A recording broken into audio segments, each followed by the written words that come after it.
आज विस्तारावरती आमचं भाषण झालं, जागतिक स्तरावरती तुमचं हे भाषण होतं, काय ए आणि शेती या सर, विषयावर एआय आणि ॲग्रिकल्चरला घेऊन तुम्ही एक पूर्ण समिट घेतलंय. मुळात काय एक उद्देश होता याचा आणि महाराष्ट्रामध्ये याचं कसं एक्झिक्युशन होणार? मुळामध्ये महाराष्ट्रामध्ये AI फॉर ॲग्रिकल्चर 2026 ही एक मोठी समिट आपण घेणार आहोत.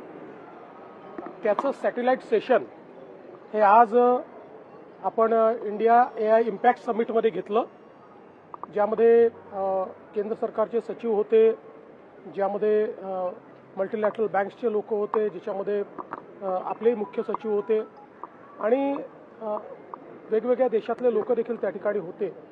आणि विशेषतः आज वातावरणातल्या बदलामुळे जो परिणाम शेतीवर होतोय, त्या शेतीकरता क्लायमेट प्रूफ ॲग्रिकल्चर ज्याला आपण म्हणू शकतो, प्रेडिक्टेबल ॲग्रिकल्चर आपण ज्याला म्हणू शकतो, ते AIच्या माध्यमातून आपण करू शकतो. आणि विशेषतः महाविस्तार हा जो प्लॅटफॉर्म आपण तयार केला आहे, हा पहिला प्लॅटफॉर्म असा आहे देशामध्ये की ज्याच्यामध्ये बॉट्सचा उपयोग करून आपण आपल्या भाषेमध्ये शेतकऱ्यांना त्यांच्या सगळ्या प्रश्नाची उत्तरं मिळतात. त्या ठिकाणी अगदी क्रॉपिंग सायकलपासनं कुठलंही इंटरव्हेन्शन त्यांना त्या ठिकाणी करता येतं. मार्केट ॲक्सेस जो आहे तो त्या ठिकाणी त्याच्या माध्यमातून मिळतो आहे. वेगवेगळ्या प्रकारचे जे काही नवीन इंटरव्हेन्शन्स आहेत ते त्या माध्यमातून मिळतात. त्यामुळे देशातला सगळ्यात चांगला प्लॅटफॉर्म AIचा शेतीच्या क्षेत्रात महाराष्ट्राने तयार केला. 25 लाख शेतकरी आज हा प्लॅटफॉर्म यूज करतायत आणि AIच्या माध्यमातून आपल्याला प्रॉडक्टिव्हिटी वाढवता येते. AIच्या माध्यमातून आपल्याला लोकलाइज या पद्धतीनं क्लायमेटची माहिती देता येते. आपल्याला त्या ठिकाणी जी काही कीड वगैरे निर्माण होते त्याच्यापासून बचाव करता येतो. आणि ही सगळी जी काही व्यवस्था आहे ती त्या ठिकाणी मी मांडलेली आहे. आणि यासोबत आपण आपल्याला माहिती आहे की ॲग्रिस्टॅक तयार केलेला आहे. या सगळ्यांचं एकत्रीकरण करून AIचा उपयोग करून उत्पादकता वाढवणे, उत्पादन खर्च कमी करणे आणि वातावरणाच्या बदलाचा परिणाम आपल्या शेतीवर होऊ नये, ही याच्या पाठीमागची आपला उद्देश आहे.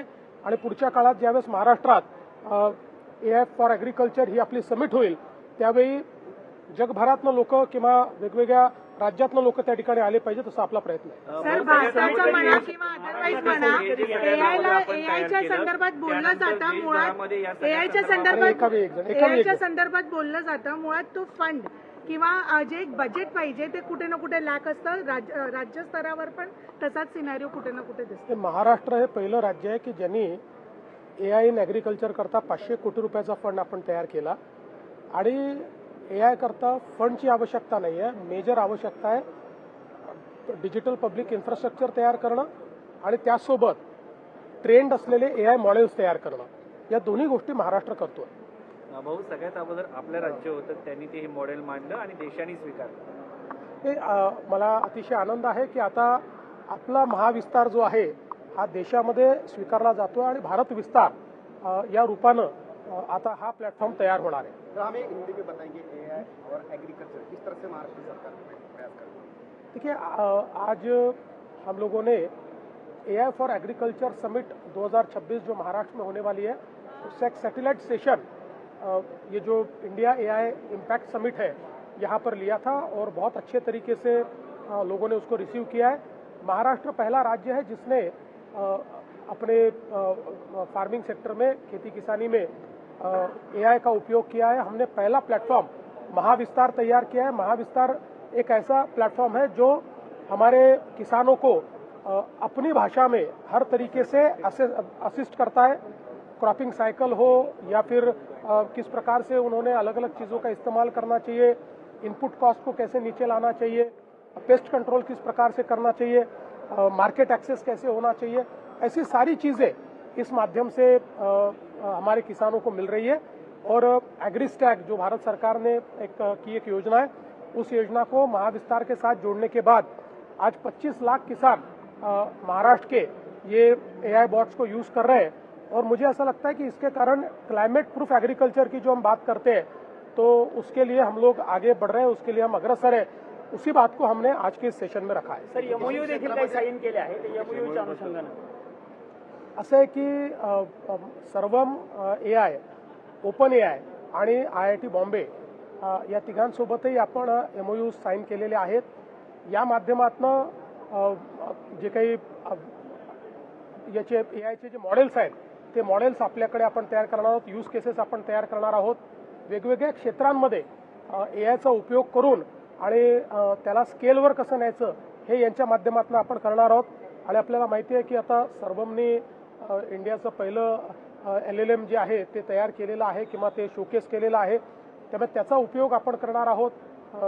जसं ChatGPT आहे तसं आपलं मॉडेल राज्याचं ते देखील आपण तयार करतो आहोत.